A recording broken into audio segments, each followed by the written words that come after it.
And somebody else that can't stop, won't stop, is the Beatles, everybody. And you know what? That makes me want to talk about this because it came out, come on, guys. It came out, everybody. The last Beatles song ever is out there, and it came out yesterday, and I want to talk about it. And that leads me to our feature story of the night. Let's get it.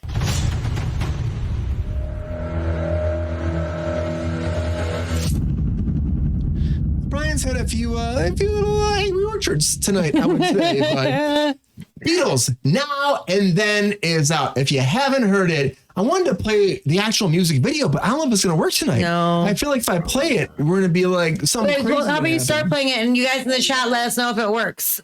But if you haven't heard it, yeah, right, Ron. If you haven't heard it yet, the last, absolutely last Beatles song is out, came out yesterday. And you gotta check it out. Honestly, it's a very sad thing because when John Lennon died, like, you know, they probably thought one day they get back together, maybe. And there's a documentary out. It's like a 12-minute type. They call it a short film for it. And it's really fun to see where this came to be. But Yoko Ono actually gave like it was like a cassette tape with 3 tracks that John had written before he died. And they went in the studio, the 3 of them. George Harrison was there. Paul McCartney was there. Ringo Starr was there. And they sat down and they finished the songs. Well, there was one song they couldn't finish. And that was this song, Now and Then. And they had it, and they said that John's track was just too mixed in with the piano, and so they couldn't quite get it separated. Now, before George Harrison died, he recorded his part, Ringo recorded his part, and they did backup vocals, all that, but they couldn't fix it. And then, so I guess this one just has to lie. That's it. And then later on, Peter Jackson got involved. They did that whole documentary for Apple TV. And they said, can you do something with this? And Peter Jackson's like, oh yeah, I got this. Again, here we go. AI, everybody. But AI was able to separate the vocal tracks from the piano tracks. And then they got a clean version of John's final track, and they were able to mix it in with everything else. Of course, Paul added a few things now too with Ringo together, and they finished the track, and it came out. Do a remake of Yellow Submarine. That could be good. That could be good, maybe. I don't know. That'd be super fun. This is their last song ever, and it's kind of fitting the way it is. It's kind of ghostly sometimes for me when I think about it. I listen to it. It's one of those songs. It doesn't sound like your typical Beatles song, but it does sometimes with the simplicity of it. And for me, I honestly, it's in some fucking reviews online. Some people say, you know, that Now and Then they just say it's just okay and that's not nearly good enough. I'm like, you know what? Fuck you. I mean, what do you do? You know, someone died back in the 70s and it's like their last thing, and they try to do something good for that person and have one last song together. Like, you know what I mean? Like, you can have haters or not hate. There's also a review out there like absolutely incredibly biblical, celestial, and heartbreaking and heartwarming all at the same time, which I'm like, yeah. I mean, you take a cassette from 1970s and you make this, like, it moves people. It does. And people that love the Beatles back in the day that wanted to see them back together, this is a Beatles track. I don't care what you say. It's technically his, but it is. John wrote it. And usually one of the Beatles wrote the song, it would be John, it would be Paul, and later on it was George, but you know what I mean? And then the rest of them would fill in the blanks. And they did this together in a lot of ways.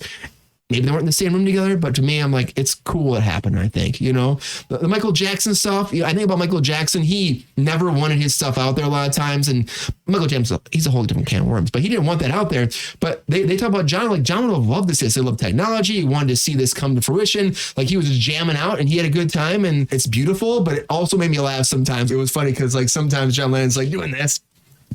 Yeah. But that's who they were young. That's who they were. I think anyone who's seen A Hard Day's Night, it's one of my favorite films. It's so amazing, but it's all that.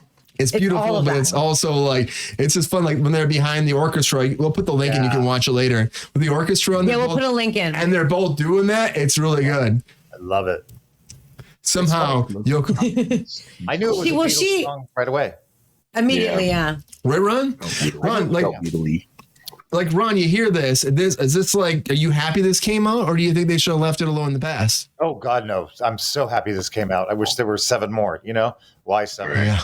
And I got it with the, you set out the thing this morning, and I looked at it and I'm like, wait, there's a new Beatles song, and right then in the elevator, I'm watching the video, and I was like Sabrina, I was just like, oh my God, this just has so much history, and this is just amazing. And I'm thinking about their friendships and all that fame and everything. And I'm just like, wow, this is really cool. Isn't it amazing after all this time that they were able, like they actually were able to do it, like with the, even though like we talk about AI being a problem sometimes it's great. It helps people. And this is one of those instances, right? Definitely. And we never would have heard it. Do you think that John would have wanted this to happen? I do. I actually do. Yeah. He wrote it. He wrote it for a reason, and that reason was stopped. And for them to all band together and to put this back together, it's a really beautiful tribute to him. And how fitting is it? Like even the lyrics and how it is like for the end, their last song, right? Yeah, that's a bit eerie. And I was so happy. Did you know about this before I sent it to you or no? No, you had no idea. Like this morning, I'm looking at that. And I'm walking my dog, and we're in the elevator. I'm like looking it up and stuff, and that was it. I started listening to it, and then I watched the video. Yeah, it's so. And Peter Jackson directed it, I know. And Peter Jackson also was like the person that made it happen for them. Yeah. And it's a beautiful thing. It really is. Drink 2 times for inconvenience.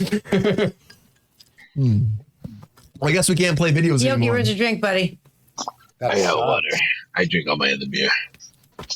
You're sobering up. Ron, I agree. It is beautiful. And I just laugh because it's just like, you see it. And it's like, I laugh because I'm almost like joyous in a way too, like laughing. I'm like, it's like they're together again, you know?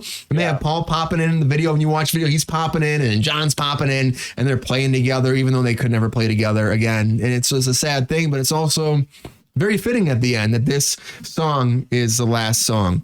Yeah. And there is nothing else. There's nothing else. This is it.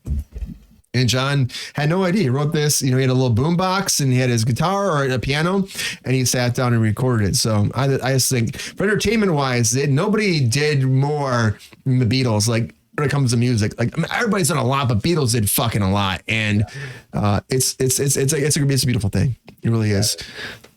Sabrina, I know you were talking about how you're, coming to tears a little bit, like watching this.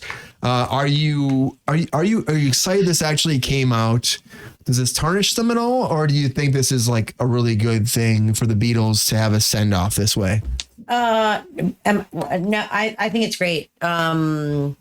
Also, really quickly, before I get into that, Zach said in the chat, I'm trying to that about Bob Dylan. They did a movie not that long ago called "I'm Not There," where 6 different actors played him, and it's really phenomenal. You should watch it. Kate Blanchett was one of the people that played him. It was Heath Ledger. It's a really, really, really good biopic of him. So you should definitely check that out if you're into it. This is a lot, I'm a huge Beatles fan. My mom, I was very lucky to have a mother who listened to amazing music. Like I grew up listening to the Doors and the Beatles and Pink Floyd and Mamas and the Papas and just amazing music. All that, like my favorite genre of music is 60s rock. Like any day of the week, fucking Queen, whatever the fuck, don't give a shit. If you put on 60s rock, I like it better than anything that I even get. Shit that I grew up with that I love that I grew up with. I still love that more for some reason. So I'm super excited for them that they were able to put this together because they have wanted to do it for a really long time. I'm glad that they finally found a way. Lexi, I love you to death, but whale's vagina to you. I definitely agree to disagree on this one. This is not the Beatles have also gone through phases, right? So they started, with the poppy boy band, I Want to Hold Your Hand shit, and then they went through the kind of druggy phase with the Wyatt album, and then they fucking found enlightenment in India with the sitar, and there's this whole evolution of the Beatles. So, yep, that's the LSD phase. Congratulations. So yeah, I just feel like they were just they were just magical together. And if you watch A Hard Day's Night, I think that's the best example of them being together and the magic they had with each other and their personalities. So it's not just the music that they made, it was who they were. And watching this, I really think it was just amazing to see them back in the day when they were all together. And then when it was just the three of them because John had passed. And then now it's just Ringo and Paul. So you get all of the phases of them making this. Like it's decades, in the works. And it's very moving to me. And like, I'm not going to say it's my favorite Beatles song of all time. Of course not. It was very indicative of where John was at that time. And the fact that the rest of them, even though they weren't together, wanted to do this and make it something special, I think is amazing. And I'm glad they finally got to do it. And I also think that it's really weird, like the lyrics, and if I make it through, like it's just all so cosmic, karmic, like fucking full circle. I don't know. I think it's spectacular that they were able to do this. Like, love it or hate it, it's a wonderful fucking thing. You don't have to like it. I just think it's great that they were able to complete this. From when they had their fallen brother, couldn't. And Yoko Ono. I know that I gave it to them. Yeah, and she was very much, anti a lot of things, but like she also, and he loved her more than anything in the world. Say what you want about her, that was the love of his life, and he chose to do that. I'm not saying that, if she wasn't there, that the Beatles would maybe have been making music a lot longer. Maybe he wouldn't have died. Who fucking knows? But that was the love of his life. And so she knew what he wanted more than anyone. And she chose to give, Paul this track or those tracks to try to make something of it. Because I really do believe that that's what he wanted. And I'm really glad that it finally came to fruition so many years later. Yeah. And Racer X says a biopic. That could be good too. Yeah. I just feel like who plays the Beatles? Such hard shoes to fill. Yeah, it's going to be really hard. Keoki, like you have to find 4 amazing actors, an amazing director, and a fucking killer DP. It's going to be really hard. It's tough. Keoki, you hear this track. Do you agree with everybody across here? Or do you think differently? Do you think that they shouldn't have done this? How do you feel when you hear the last Beatles song ever? So this is a surprise for me, but I feel like there's probably another track or two out there, but this was really nice. It was really nice to hear it. I get a lot of the feels from it, especially John, but I feel more of the Paul in there too, just because he's the melodious feel. But it's a really nice track. Like just seeing it, I was like, oh, it's really nice emotional tone, and I like how it's pieced together because it's bringing that fun, those shots that you can't get with John or George. But you can at least insert them into what they've had, how they blend together. And it's just one of those times where AI actually is a positive thing, where I was like, man, this is what it's supposed to be, is something that is helpful, not taking from, people, not taking out of the pockets, but actually giving back. So I actually really liked it. And it's going to be, it's nice. It's nice to see something like this. Did you know about this before? No, I had no idea about this before. So this is just news to me. I mean, I haven't even got to watch the Disney Plus special with what's his face? Peter Jackson's whole thing? Peter Jackson. Yeah. So that's what I'm like. Good, right? Yeah, I didn't get a chance. I want to see it so I can find out. But I just imagine anything with Beatles is going to be great because it's on YouTube too. It is? Okay. Yeah, you can watch it on YouTube. If you don't have Disney Plus, you can watch it on YouTube. It's 12 minutes. Okay. But it just breaks down how he wrote this in the 70s. And then after he passed away, Yoko gave him to the 90s. They gave him to the band in the 90s. 3 tracks in 94. And then they only could do 2 of them. And then now and then just kind of sat there. And then he's like, they talk about George dying and what that meant to him. They thought it would never come out. All right, Racer X, I'm sorry, I don't mean to interrupt you, but are you talking about Peter Best, like before Ringo, the drummer? Like, who are you talking about? Is he or maybe he's talking Pete about Best? It might be the whole drama about Paul McCartney's not Paul McCartney. That's the whole thing. That doesn't sound like a 5th Beatle. And Paul McCartney laughed about that later. That was a huge thing. Ron, you probably heard about that before. The Walrus is Paul, y'all. There was a rumor. Ron, I can't believe I heard this. There's a rumor back where they were super fucking young. Paul got into a car accident, and everyone thought that Paul died, and they replaced him with somebody that looked just like him. I remember that. Yes, absolutely. And even like if you reverse some of their records, like, you know, they have subliminal messages and stuff. Some of them, you reverse it, it says Paul is dead when you reverse it. Yeah, Sergeant Pepper. And then there, what's that song? I think that's them just having fun with it. Glass Onion. It says the walruses fall. Like they put these, you know, they do all this weird fucking stuff. They were all fucking, you know, they were heavy on the drugs. They were doing, you know, things. They're doing the same type of thing with Matthew Perry right now, coming up with all Right. Oh, really? All different reasons. I saw that too.